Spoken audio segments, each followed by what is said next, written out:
Je vous souhaite la bienvenue dans le cadre de cette chronique prévention présentée par Promutuelle Assurance Montmagny-Lillet. Et je suis en compagnie du directeur de la prévention chez Promutuelle, Mathieu Lebrec. Bonjour. Bonjour, Michel. La pêche a été bonne? La pêche a été bonne. Oui. Du beau temps. Ouais, dans mon cas, plus petit. Oui. Dans mon cas, plus petit. T'aurais aimé que ce soit plus gros, mais... Ouais, mais là-bas, du beau temps, pas de Wi-Fi, pas d'électricité.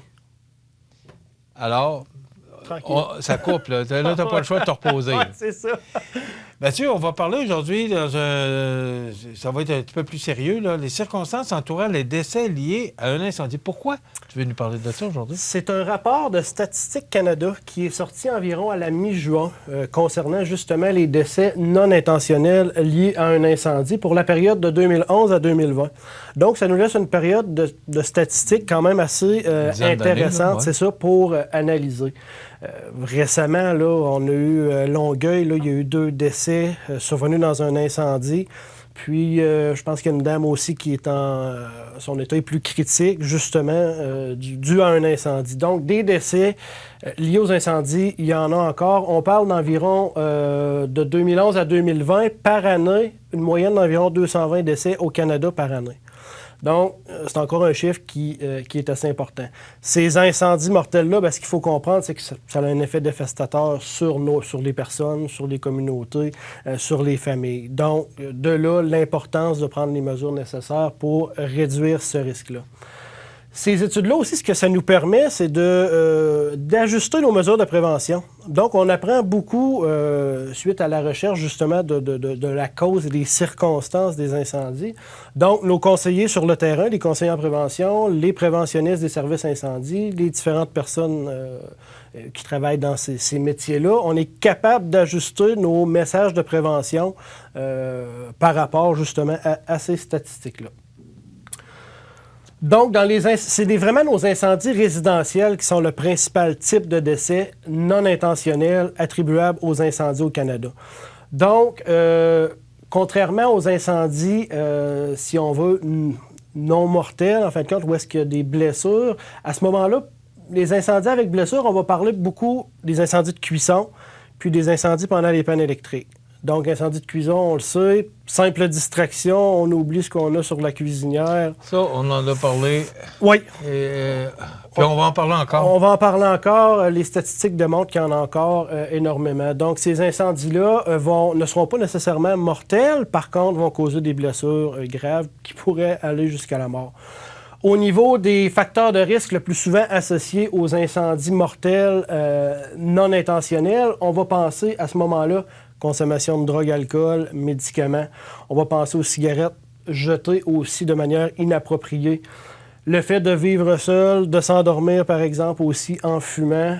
L'âge plus avancé, on va les décortiquer là, un petit peu plus là, tout à l'heure. Puis le fait d'être un homme aussi, qui sont surreprésentés dans les incendies.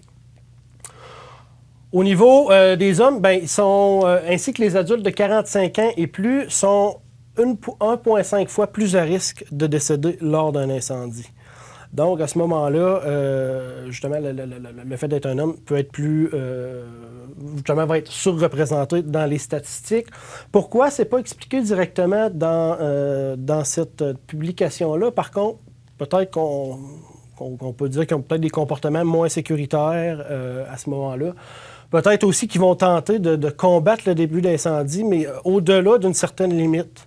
Des fois, ce qu'on voit, là, on va utiliser un extincteur, peut-être qu'on va y aller un petit peu trop, là, selon les capacités, donc de faire appel au service incendie plus vite aussi. Au niveau des personnes les plus âgées aussi qui sont représentées, à ce moment-là, on va parler d'incapacité. Bon, ça peut être une incapacité, en fin de compte, physique, donc quelqu'un qui va utiliser une marchette, une canne, une chaise roulante, ou une incapacité, par exemple, des troubles de la mémoire, des troubles cognitifs, qui, à ce moment-là, au son d'un avertisseur de fumée ou à la vue de fumée, les réactions, justement, vont prendre un petit peu plus de temps aussi pour réagir. On aurait besoin d'accompagnement. C'est vrai, ouais. Donc, à ce moment-là... On n'est pas porté à penser à ça, mais pourtant, c'est la réalité. Oui, c'est effectivement la réalité. Puis, il y a des moyens, justement, pour justement, des moyens sécuritaires pour améliorer la sécurité de ces gens-là. Par exemple, les pertes d'audition. Il y a des systèmes qui sont meilleurs. d'aviser les alentours, puis de s'assurer justement que ces systèmes-là demeurent aussi fonctionnels. Au niveau maintenant il y a plus de deux fois plus de décès non intentionnels attribuables à un incendie résidentiel surviennent au cours des mois les plus froids. Donc, encore là, nos appareils de chauffage au bois, nos cheminées, qui sont une grande source d'incendie aussi. Donc, c'est clairement démontré que ces mois-là sont plus à risque d'incendie. On parle aussi des chandelles. Donc, période hivernale, bon, avec le temps des fêtes, on va utiliser probablement plus de chandelles. À ce moment-là, on a déjà parlé des risques. Panne d'hydro aussi. Panne d'hydro aussi. Là, il peut arriver une panne d'hydro, on prend les chandelles au lieu de prendre une lampe de poche. Là. Tout à fait. Donc, à ce moment-là, les chandelles. Puis le fait qu'on soit plus souvent à l'intérieur, justement, va favoriser, justement, peut-être des erreurs de cuisson, l'utilisation de chandelles. Donc, encore là, différents moyens qui pourraient causer plus d'incendies. Sans oublier les articles de fumeurs. Je vais en parler un petit peu plus tard, mais c'est une cause aussi là, importante d'incendie. Donc, la majorité des décès non intentionnels causés par un incendie résidentiel va être attribuable à l'inhalation de fumée. Souvent, on se dit, un feu, un incendie, c'est les flammes qui vont tuer les gens, mais non, je vous dirais qu'à près de 70% des cas, c'est l'inhalation de fumée qui va causer le décès. C'est l'asphyxie, effectivement, qui va faire que les gens vont décéder. Asphyxie, justement, on va en parler, l'importance de l'avertisseur de fumée, donc qui n'est plus à faire. S'assurer qu'il soit fonctionnel, donc à ce moment-là, en le testant fréquemment. Il y a des rappels aussi qu'on va faire au changement d'heure, 2 fois par année, minimalement, justement, de s'assurer qu'il soit fonctionnel, qu'il soit présent même. Qu'il ne soit pas décroché, justement, parce qu'on a fait griller une rôtie trop, on l'enlève finalement. Ou la batterie qui fait qu'il sonne. C'est ça. Parce qu'ils font des genres de petits bip-bip, des petits signaux, quand les batteries sont faibles. Là. Tout à fait. Et là, on enlève la batterie parce qu'on n'a pas de batterie pour qu'il arrête de crier. C'est souvent ce qui va arriver. Et là, il reste là, puis on l'oublie. Fait qu'on va arriver, justement, on va voir le cercle au plafond, mais il n'y a plus d'avertisseur dessus. Donc, s'assurer qu'il soit présent. Au niveau de l'âge de l'avertisseur aussi, on le remplace. Là, je vous dirais que je cherche la date parce qu'il n'y en a pas un qui est au même endroit. Donc, à ce moment-là, lui a été fabriqué en 2015. Donc, l'année est indiquée sur mon appareil. La date aussi qu'il faut le remplacer va être inscrite sur mon appareil. Est-ce que c'est marqué? Oui, ça 2015? Va être... Lui, c'est en 2015, donc un 10 ans. C'est ça, en fin de compte, je l'ai ici. Donc, ça se trouve être un 10 ans. Donc, 2015 plus 10 ans, ça veut dire 2025. On va le remplacer. Dans ce cas-là, cet avertisseur-là, lui, il va faire l'avertisseur de fumée et puis l'avertisseur de monoxyde de carbone. Avertisseur de monoxyde de carbone, on a parlé, oui, de fumée qui peut être visible, qu'on peut voir, une fumée noire, une fumée grise, mais le monoxyde de carbone aussi, qui est un risque pour la santé. On se rappelle que c'est un gaz qui est inodore, incolore, donc on ne le voit pas, on ne peut pas le sentir non plus. La seule manière qu'il soit détecté, c'est grâce à un appareil comme ça ici. J'avais amené un autre modèle ici.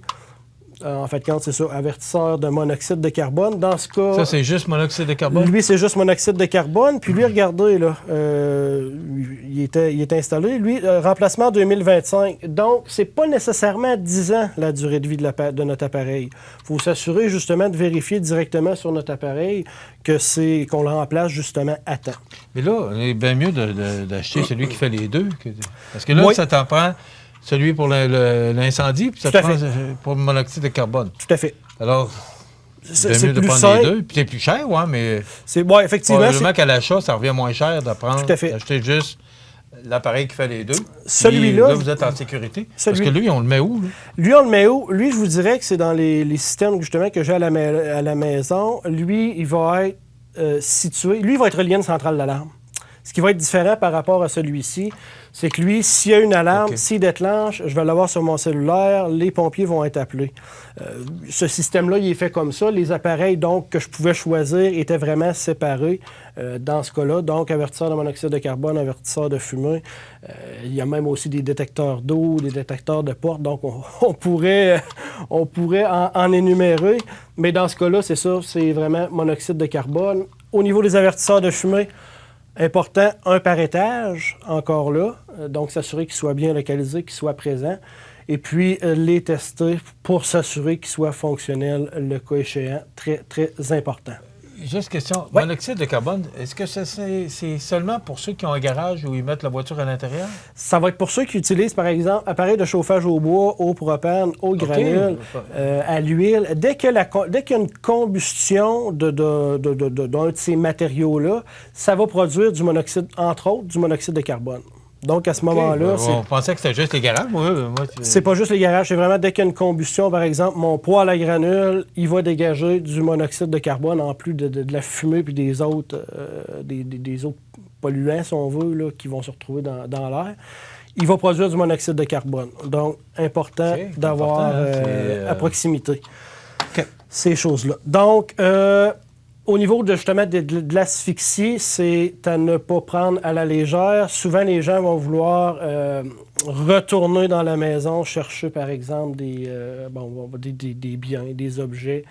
À ce moment-là, souvent, les gens n'ont peut-être pas la connaissance, justement, la réaction que cette fumée-là peut être dangereuse. Là. Un, elle peut être très chaude. Puis deux, on peut peut-être faire un bout de chemin, mais on ne sera pas capable de revenir. Là. L'incendie va évoluer justement rapidement, la production de fumée. Maintenant, beaucoup... si on veut, à l'époque, c'était beaucoup des maisons en bois. Tout ce qui était meuble, c'était construit différemment de maintenant. L'incendie va se propager beaucoup plus rapidement maintenant, de par tous les plastiques qui sont utilisés, les différentes peintures, les différents matériaux. Puis aussi, il va y avoir des ajouts, par exemple, qui vont être faits justement à nos fournitures pour qu'ils brûlent moins vite. Bref, un produit qui va être ignifuge, si on veut. Par contre, ça va produire des fumées qui vont être plus toxiques. Donc, les incendies ont évolué, les risques ont changé un petit peu, donc il n'y a pas de risque à prendre de ce côté-là. Donc, important de se rappeler, c'est vraiment la fumée qui est dangereuse au niveau des incendies. Dans ces incendies-là aussi, mortels, non intentionnels, ce qu'on va voir aussi, c'est que dans la moitié des cas, il y avait des comportements qu'on pouvait changer, qui étaient présents dans ces décès-là. On peut penser à la consommation d'alcool ou de drogue ou de médicaments, encore là. Le détecteur de fumée qui était non fonctionnel, on vient d'en parler, et le tabagisme comme source d'inflammation. Donc, à ce moment-là, il y a quand même la moitié des cas qui avaient un de ces comportements-là qui aurait pu être modifié ou amélioré, justement, en prenant des précautions simples comme vérifier notre avertisseur de fumée. Et comme les gens fument moins, ça a dû diminuer. Ça doit être une cause... Est-ce qu'on le dit dans l'étude, dans le sondage? Si c'est une cause qui aurait pu diminuer au cours des années? Parce que les gens s'endormaient avec une cigarette, on le sait, on l'a entendu souvent. Effectivement. Je vous dirais que rapidement, on va en reparler probablement dans la prochaine chronique, mais il y a au moins un décès sur 5 qui est causé par un article de fumeur. Encore aujourd'hui? Encore aujourd'hui. Donc, c'est encore très important, justement, comme source d'incendie, malgré le fait qu'il y ait moins de fumeurs. Par contre, ça va être souvent les comportements qui vont demeurer dangereux. On peut penser aux pots de fleurs qui vont être utilisés comme cendrier. On peut penser à quelqu'un qui va s'endormir, justement, avec sa cigarette. Justement, l'utilisation justement de drogue, alcool, bien souvent, ça va être mélangé ensemble. Les comportements vont être moins raisonnables, si on veut. Puis à ce moment-là, on va se diriger vers ces incendies-là. Écoute, le temps passe, et il y a encore beaucoup de statistiques à donner, puis de faire le lien avec les statistiques, de voir les causes qui peuvent causer des décès par rapport aux incendies. Alors, la prochaine chronique, dans 2 semaines, on va poursuivre et revenir sur ce sujet-là, les circonstances entourant les décès liés à un incendie. Merci, Mathieu. Merci. On va se retrouver dans 2 semaines. Parfait. Et on va revenir sur ce sujet-là que je trouve et que nous trouvons très important. Voilà, ça complète cette chronique présentée par Promutuelle Assurance. Vous avez besoin d'informations, peu importe ce que vous avez besoin comme information, vous appelez ces gens-là, ce sont des gens compétents. 248-7940, Promutuelle Assurance. Montmagny-Lillet, ça complète.